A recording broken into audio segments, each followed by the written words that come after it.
बिहार विधानसभा में द्रौपदी के लिए, हमारी मां बहन के लिए नीतीश कुमार जी ने जो व्यवहार किया, जो शब्दों का उपयोग किया, जो काम किया, वह द्रौपदी के चीर हरण जैसा है।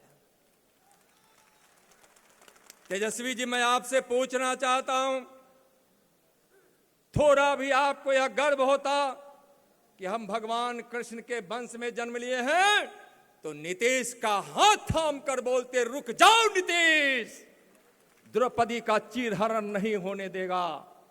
लेकिन आपने क्या किया?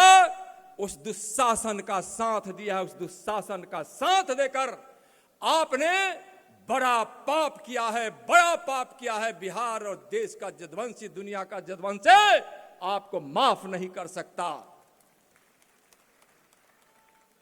चलिए, इस दुशासन की प्रवृत्ति रखने वाले इस सरकार को समाप्त करना है 2025 में, और उसके पहले 2024 में 40 की 40 सीट जीतकर नरेंद्र मोदी जी को फिर से प्रधानमंत्री बनाना है। गौवंशी हम कहे जाते हैं। मैं गंधारी संवाद और कृष्ण के संवाद का मैं चर्चा थोड़ा करना चाहूंगा। महाभारत की लड़ाई तय हो गई थी। कृष्ण को गंधारी बुलाकर बोली, सुनो कृष्ण, दुर्योधन का साथ दो। भगवान कृष्ण मुस्कुराते हुए बोले, क्यों दो? गंधारी बोले, मैं बोल रही हूं। भगवान कृष्ण बोले कि मैं साथ नहीं दे सकता, नहीं दे सकता। दुर्योधन के साथ अधर्म है, दुर्योधन के साथ अन्याय और पाप है। मैं जदवंशी कभी अधर्म, अन्याय और पाप का साथ नहीं दे सकता। गंधारी बोले, तुम्हारे जदवंशियों के नाश का श्राप दूंगी। भगवान कृष्ण बोले, मुझे जदवंशियों का नाश स्वीकार है, लेकिन अधर्म, पाप और अन्याय का साथ स्वीकार नहीं है।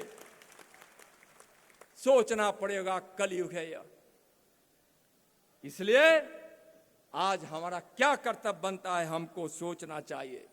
मैं तो कहता हूं कि मैं भारत माता की जय बोलने वाला नित्यानंद अगले जन्म में भी भारत में ही जन्म लूंगा। हमारे आराध्य शंकर है, कृष्ण है, राम है, मैं राम का भक्त हूं, दुर्गा का उपासक हूं। मैं अगला जन्म में भी हिंदू में ही जन्म लूंगा, हिंदू में ही जन्म लूंगा। और मैं गौ माता की रक्षा का व्रत लिया हूं और जीवन उसमें समर्पित किया हूं बचपन से लेकर अभी तक।